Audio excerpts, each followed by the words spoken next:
Coucou, j'espère que vous allez bien. Bienvenue sur ma chaîne. Je suis nouvelle sur YouTube. Je suis beaucoup plus présente sur TikTok et Instagram. Je me suis dit que c'était vraiment un gâchis de ne pas publier également sur YouTube et de partager mes recettes tout juste splendides. Pour commencer, je vais vous présenter cette magnifique recette de Adana shish kebab au poulet avec une cuisson cuite au four. Pour ce faire, c'est très simple. On va d'abord mixer nos oignons rouges dans un mixeur. On vient y rajouter un poivron rouge, un peu de sel. On vient hacher tout ça très finement. On passe notre mixture dans un chinois pour pouvoir y extraire le jus.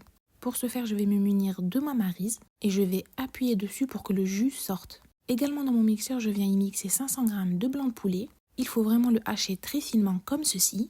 Je le verse dans mon saladier. Je viens y rajouter mes oignons et mon poivron haché, une cuillère à soupe de farine, une cuillère à café de sel, une demi-cuillère à café de coriandre en poudre, une demi-cuillère à café de paprika, une demi-cuillère à café de poivre et une demi-cuillère à café de gingembre en poudre. J'y rajoute de la coriandre hachée et un peu de zeste de citron. Je viens enfiler mon gant et je viens mélanger tout ça. On malaxe bien pour que les ingrédients se mélangent bien ensemble. J'y rajoute une cuillère à soupe d'huile d'olive et là je viens couvrir tout ça pour le mettre au frais minimum 1 heure. Ça va permettre à ma viande de bien s'imprégner de tous les ingrédients. Puis on va passer à notre glaçage. On aura besoin du jus d'oignon et de poivron, une cuillère à soupe de concentré de tomate, 3 cuillères à soupe d'huile d'olive, une cuillère à café de jus de citron, une cuillère à café de sauce soja, de 2 cuillères à soupe de ketchup. Pour les épices, on aura besoin d'une demi-cuillère à café de paprika, un peu de sel. On va se munir d'un fouet pour bien mélanger nos ingrédients ensemble. Vous devez obtenir un mélange bien lisse, comme ceci. Dans un plat à gratin, je viens mouiller mes brochettes en bois pour éviter qu'elles ne brûlent lors de la cuisson. Après 1 heure de repos, ma viande est prête. Je me munis de ma brochette en bois, d'une bonne poignée de viande. Et là, je viens l'enrouler comme ceci, tout en pinçant pour qu'elle adhère à ma brochette. Il faut vraiment être très vif et délicat pour éviter que votre brochette ne se déchire et ne se détache. Je viens huiler ma main et là, je viens pincer ma brochette pour lui donner une jolie forme, comme ceci. Il faut vraiment être très rapide pour éviter de casser votre brochette. Je vous remontre une seconde fois. J'espère que vous avez bien compris. Une fois que j'ai fini mes jolies brochettes, je viens disposer tout ça sur ma grille à long four comme ceci. Je veille à bien les séparer pour éviter qu'elles ne collent. En attendant, j'ai préchauffé mon four à 170 degrés. Avant de les enfourner, j'ai préparé mon plateau à long four avec du papier sulfurisé et un papier aluminium. Ça va protéger mon four lors de la cuisson pour éviter que la sauce de mon Adana shish kebab ne coule dans mon four et ne brûle. Après 10 minutes de cuisson, je viens la badigeonner de mon délicieux glaçage comme ceci. Il faut vraiment être généreux et en mettre de partout. Voilà pourquoi je vous ai bien expliqué qu'il faut bien mettre le plateau en dessous pour éviter de brûler votre four.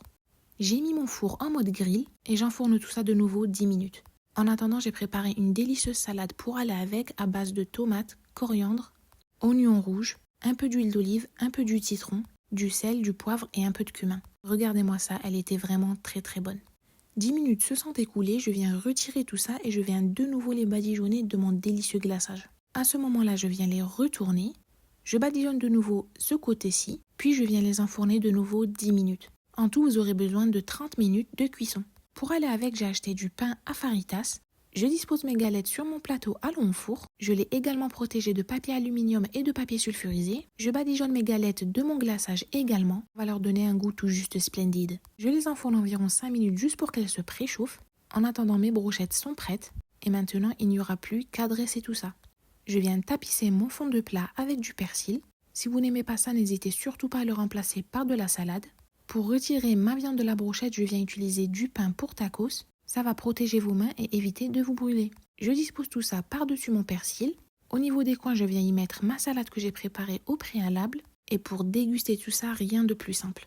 Et voilà le résultat, votre Adana shish kebab est prêt. Je vais vous montrer l'intérieur de ma viande. Regardez-moi ça, elle est vraiment très tendre et très souple. Super moelleuse et vraiment très très bonne avec énormément de goût. Pour déguster tout ça, rien de plus simple, on vient découper un petit peu de pain à tacos, on vient y mettre un peu de salade et là on vient y mettre un bon morceau de viande Adana. Je peux vous dire que c'était tout juste magnifique, tout le monde s'est régalé à la maison, c'est une recette tout juste splendide.